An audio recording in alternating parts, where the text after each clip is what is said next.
Hi there! Welcome to the Gardens and Graveyards channel.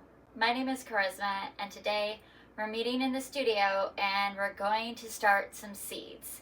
Yes, it's that time of year and we're about to get crazy with seeds, but not as crazy as previous years.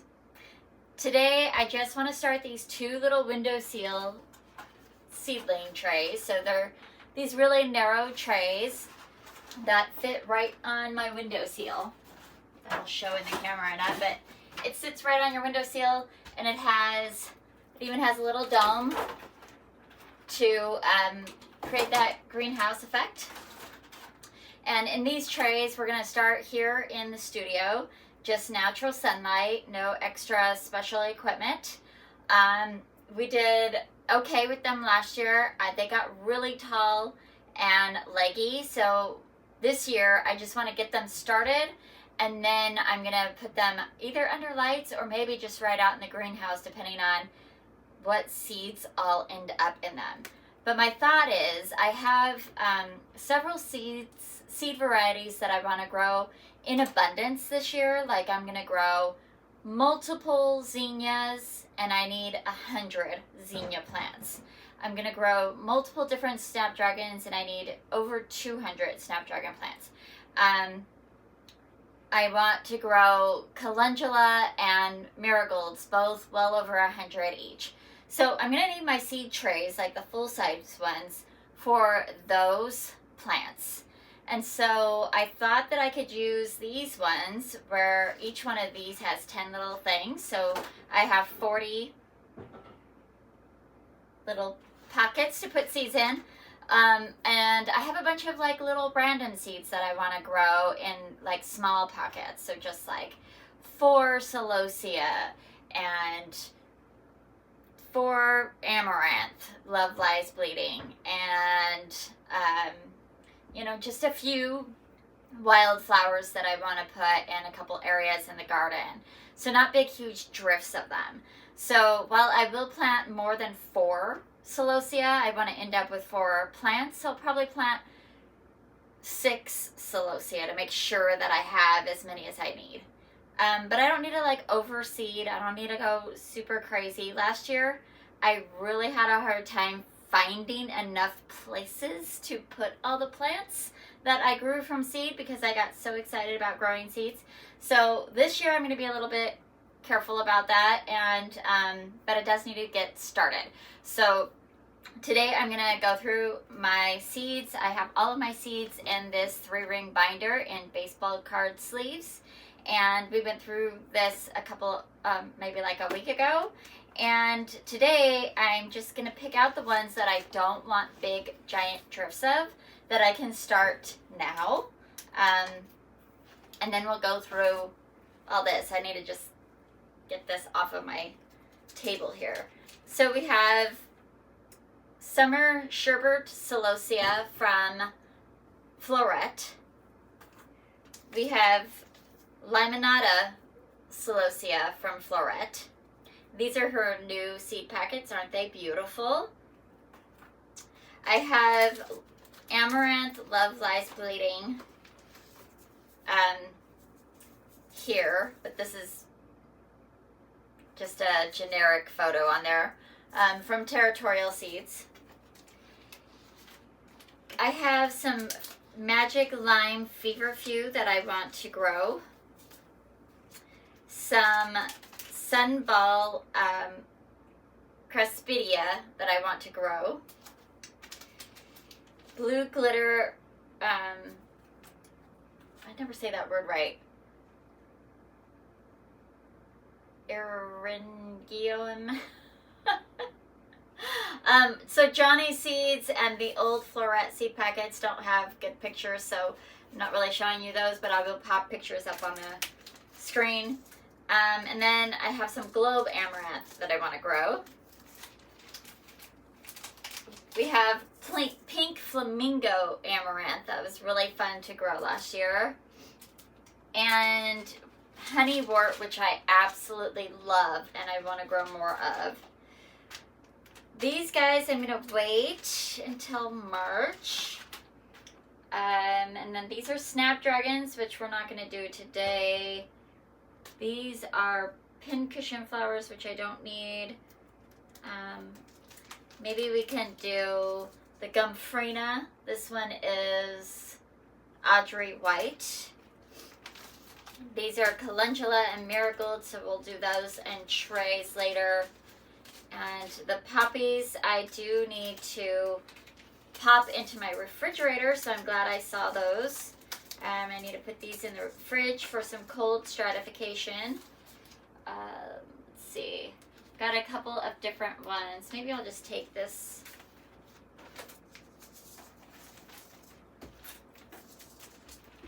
I'm just going to do this. Put these back in here.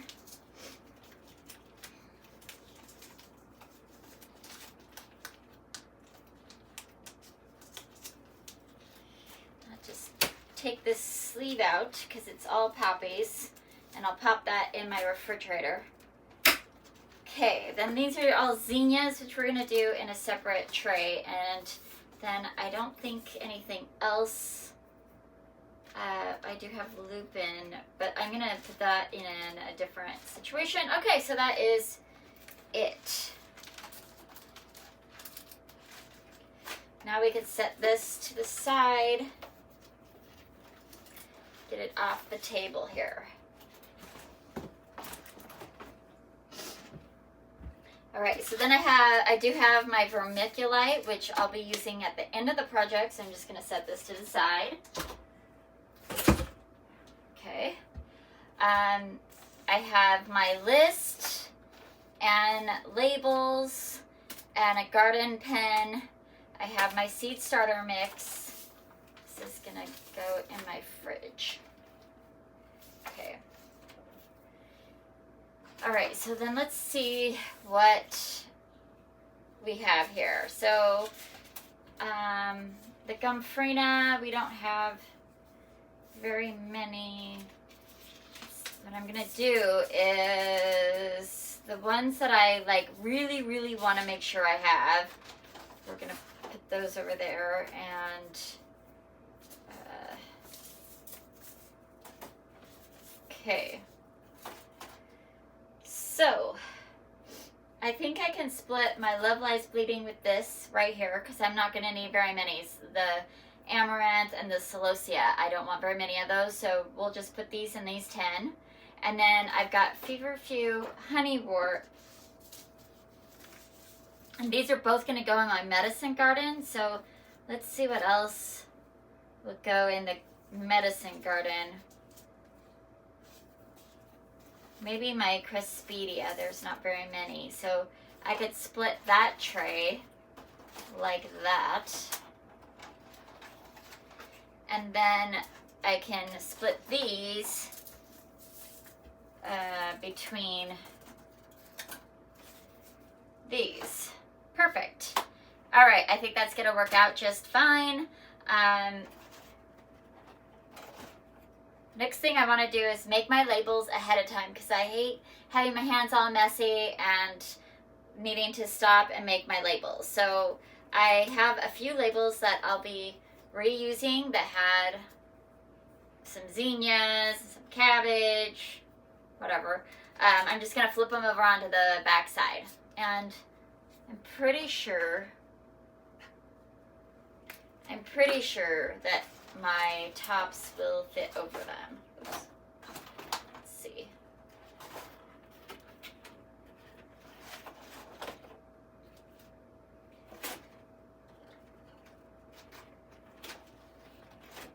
Yep, they are tall enough so I can use these labels. So we're gonna go Celosia, Limonada, and then I'm going to date the day that I start these seeds.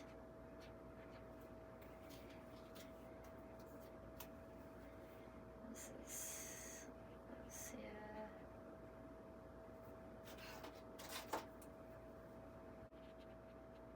Short.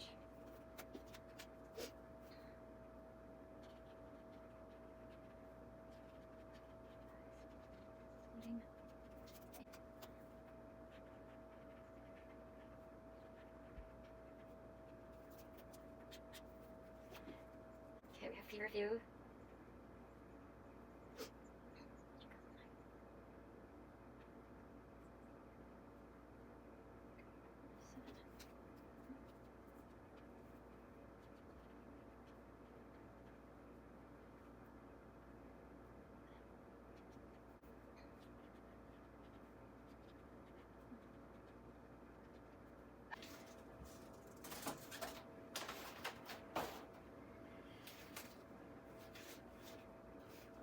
Alright, so now I have all my seeds labeled.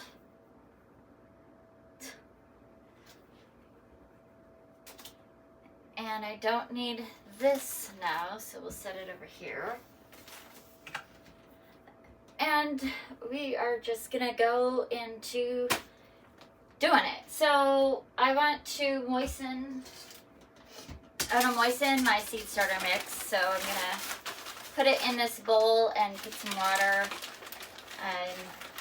That way I don't have to drown my seeds with water when I water them in. Because when you do that, you're going to likely sink the seeds even further in than the planting depth.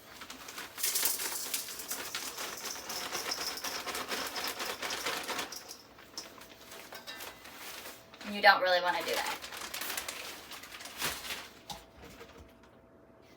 Ooh. Okay. It's really full. All right. So I'm just going to get it moist. Doesn't have to be sopping wet. We just want it to have some moisture in there so that when you put the seed on to the soil, the seed is touching moisture.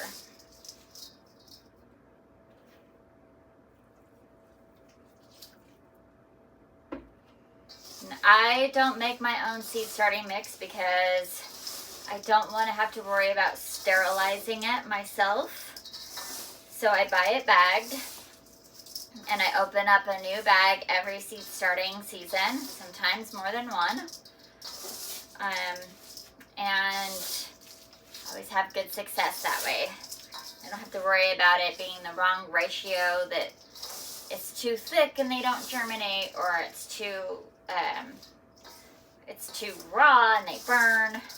All those things. So what you want to do is make sure that there's no water squeezing out, but that it does stay in a form, and yet it crumbles easy. So that's perfect. And I'm just going to fill each one of these up. And we don't want to pack down the soil because we don't want it to be compacted in any way. So we just gently fill it up, brush off the excess, and then I like to just do one of these.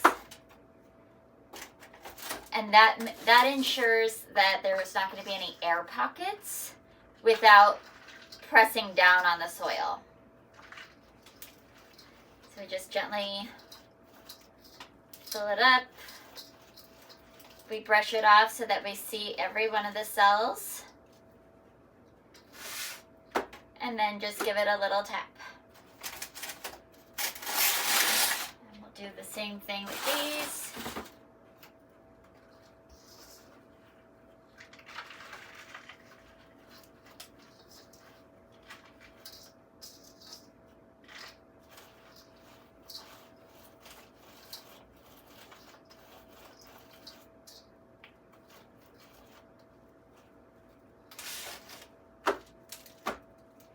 I tend to do this outside of the tray because these ones are coconut core and they don't have drainage holes, so it wouldn't matter as much. But the plastic ones have drain holes, and when you tap it down inside the tray, you end up with a bunch of soil in the bottom of the tray, and then you just end up with a muddy mess when you're like watering them in through the season. So I try to keep the tray clean. So you see how I've done that, and now you can maybe tell that there's quite a bit of soil sunk down in this cell. So that is why that's helpful. I could just go in and top it off a little bit. Because what will happen is you'll put the seeds in there, and then you'll water, and then the soil will go down, and then the seed will sit down in this divot, and every time you water, it's just sitting in this little puddle. You don't want to do that. That's a good way to rot your seeds. Okay, I have quite a bit of seed starter mix left over, but that's okay because we're going to be starting a lot of seeds in the next couple of days. And now we are ready to begin starting our seeds. So I like to make sure I don't have any soil or moisture stuck to my hands, because typically when you're working with seeds, they're really, really tiny, and they can get lost easily. It doesn't have to be perfect, it's just to be good enough. All right, so the first one I'm going to do is this Celosia limonata from Floret, and this says that my planting depth is 1/8 of an inch. So we're going to do that. It says to plant them in trays or pots 4 to 6 weeks before your last frost. So this week marks 6 weeks before my last frost, which is perfect. But I will not likely put them out in the garden right then, but I will at least have them up and going. So they're very, very, very small. And I'm going to put, because these were last year's packets, I'm going to put 2 seeds in each cell, and I'm going to do 6 cells. Oh, wait, let's see. I only want 2 of these plants. So I'm going to do, is that right? Yeah, I'm going to do 3 of these. I'm going to do 3 cells of 2. So we're just going to go for it. And I will attempt to place them a little bit apart from each other, so that if I get more than one, I can clearly see them and separate them out and choose the one that is the strongest. I'm having a problem here. Okay.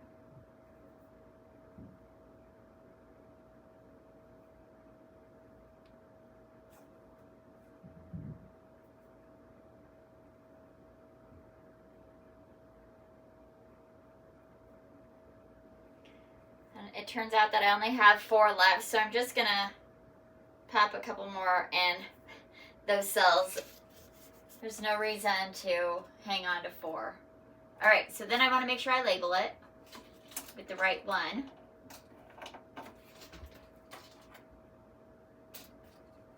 This is going to be the next one.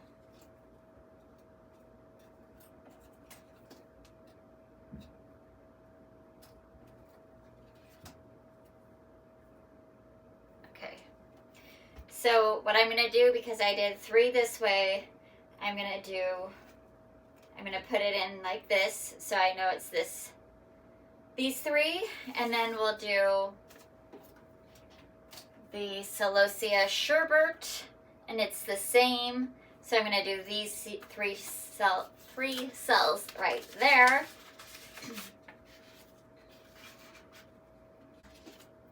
There's more of these, so we're just going to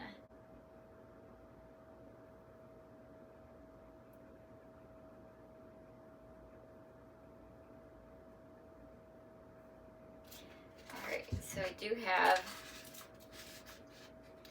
seeds left here, And then I'm just going to do the same thing. I'm just going to pop this right in here so that I know it's this direction.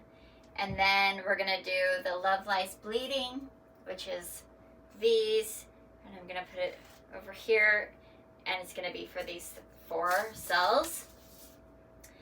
This is so Amaranth has different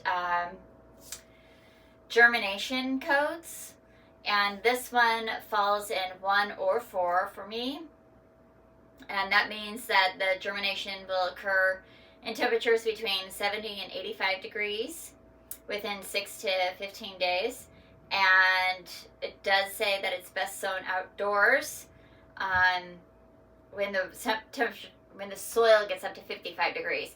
But our soil does not get up to 55 degrees until like July.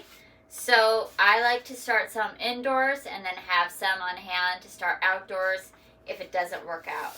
But last year I grew indoors and we had some really beautiful plants. So we are just going to plant them like this. I am overseeding on this one because these seeds are a couple of years old.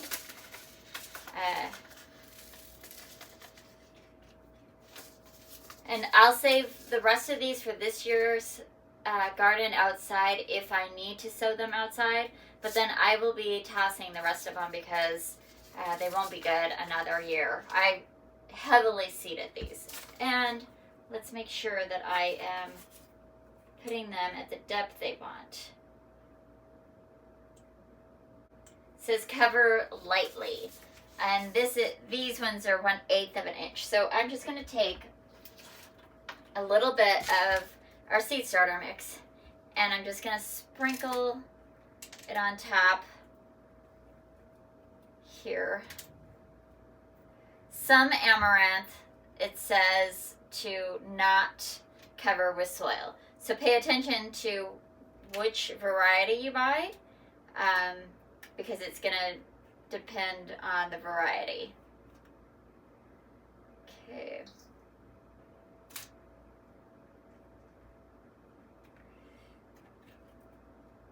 Go.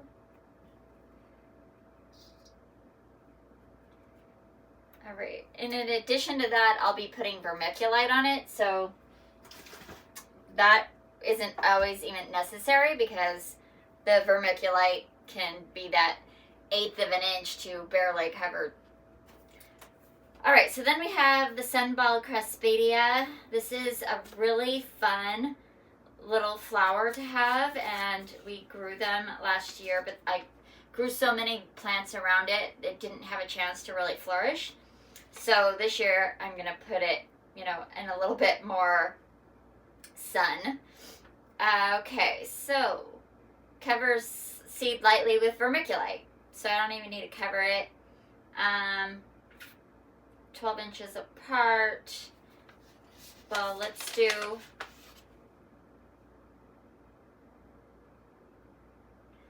Let's do 4 cells of this, 2 cells of the feverfew, and 4 cells of the honeywort. I think that's what I'm going to do. Let's see what happens. All right. So I am going to put 3 or 4 seeds in each one just because, again, these seeds came from last year, and I just don't know what the germination's going to be on them. Right.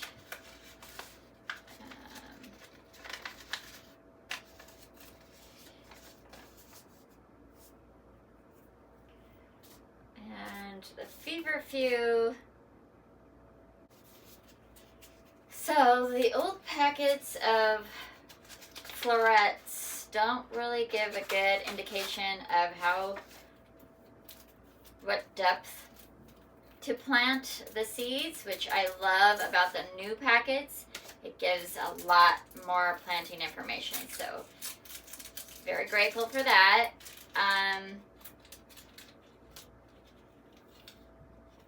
They're my gosh, these are so tiny. They're even smaller than the Cresspedia, which tells me that they also barely want to be covered.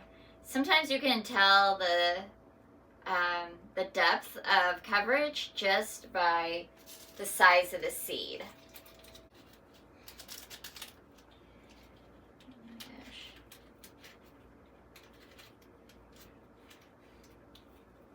There are different ways that you could do this. You could use a dibbler. I just made a big mess of all those. Oh my gosh.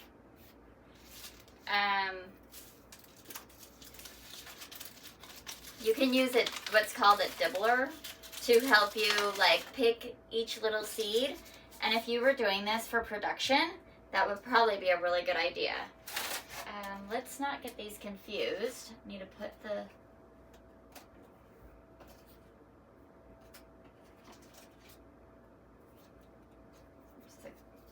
Cresspedia, and then there's the Feverfew, which this is too tall.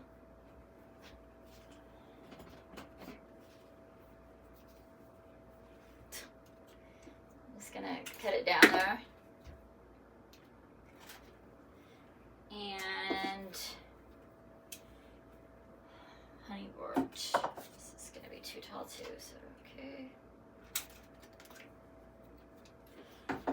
Alright, so then the Honeywort.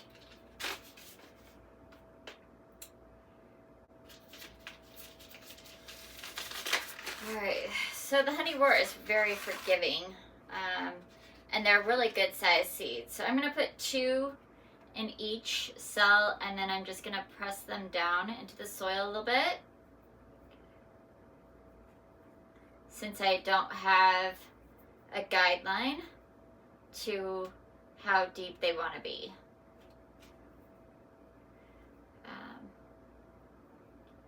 And I will have some left over to plant directly into the garden. Although it does say to plant indoors. So we're just going to cover those up a little bit. And I will take care of the vermiculite at the end. Let's move on to the next ones.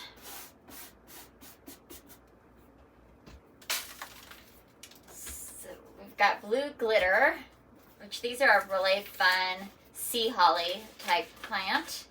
It's bright blue. We're splitting these 2, so we'll do 6 and 4. Yeah. All right, so this says, and this says to bottom water or mist lightly to avoid covering seeds. So we'll be really careful of how we plant these. And we don't have very many, so we're just gonna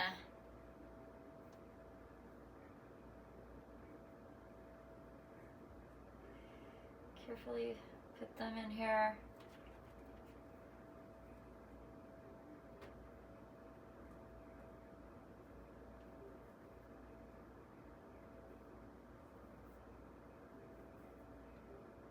Like 2. Okay. This one.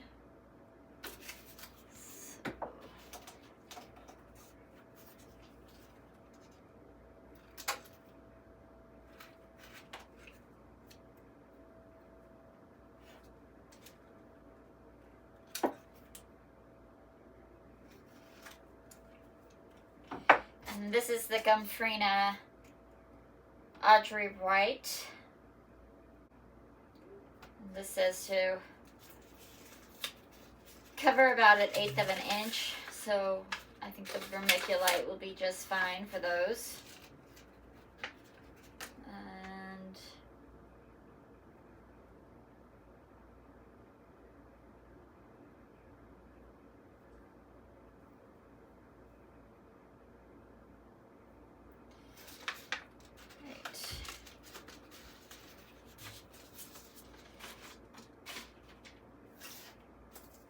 got the pink flamingo.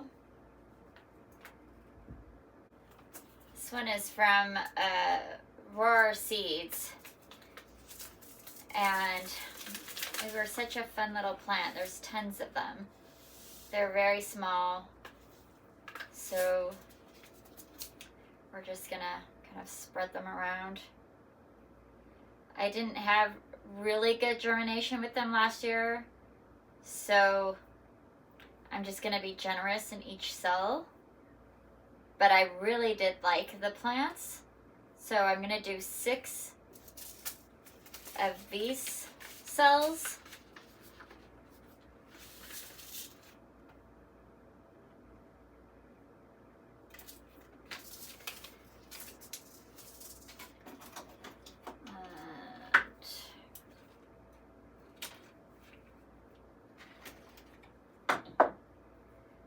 And then we have the Globe Amaranth, which is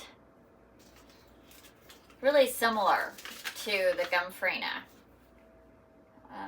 Again, the 1/8 of an inch. This one is also from Roar Seeds.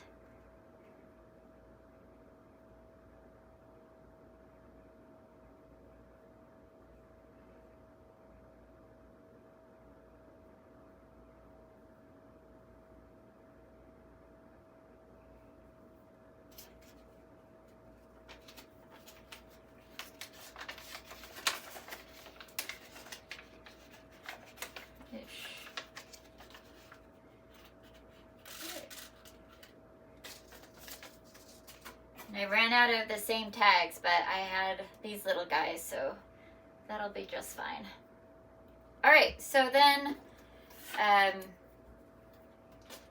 so I'm out of these 2, so I'll make a note of that in my spreadsheet. If I want to order them again, I'll have to do that.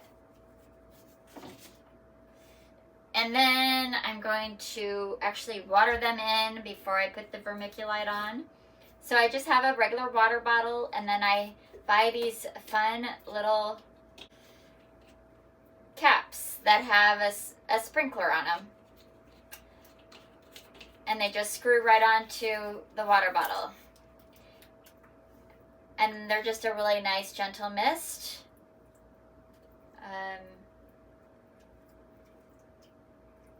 Might be a little bit heavier than a mister.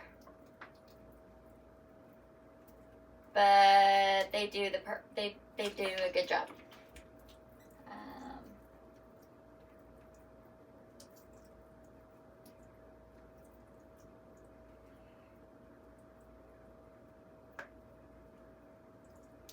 All right, so now they're all watered in, and I will add vermiculite.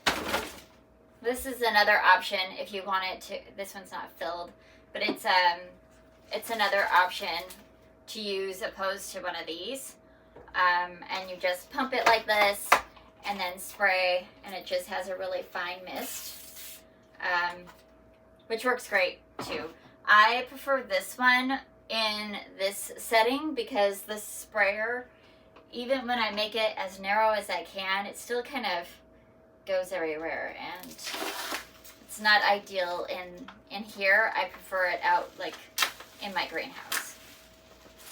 All right, so then I got this vermiculite.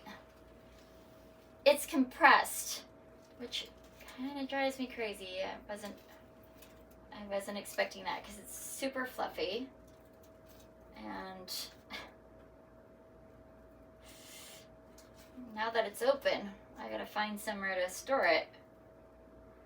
Usually buy it in bags with a resealable like zipper on it. So this is a little messy.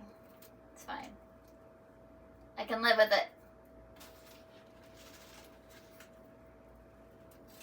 The reason we put vermiculite on top is just to help it with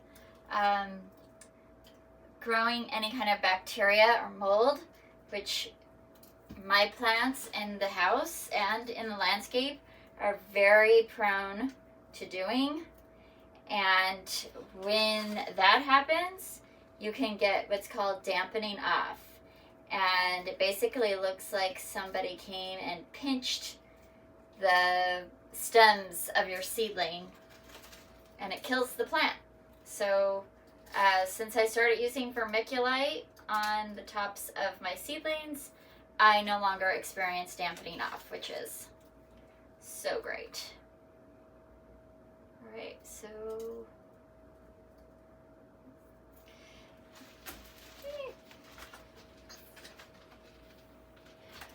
all right, that's it. That is our seed starting for today, which is super fun. We have 40 cells with multiple seeds in them.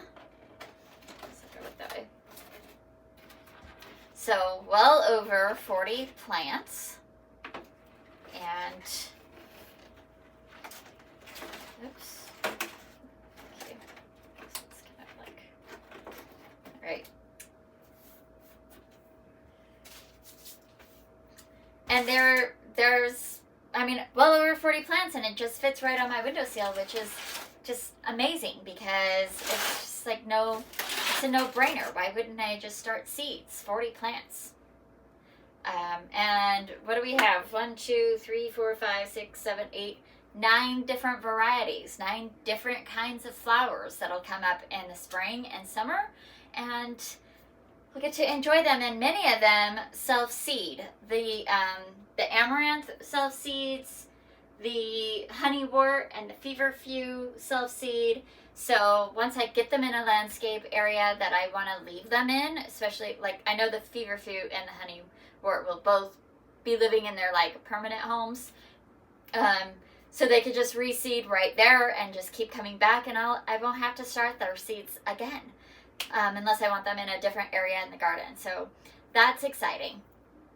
All right, that is going to be it for today's video. I hope you enjoyed it. I hope you're getting started on your own garden, even if it's just dreaming into the future like I'm doing today with seeding. And I hope you're celebrating your life, and I'll see you in the next video. Bye.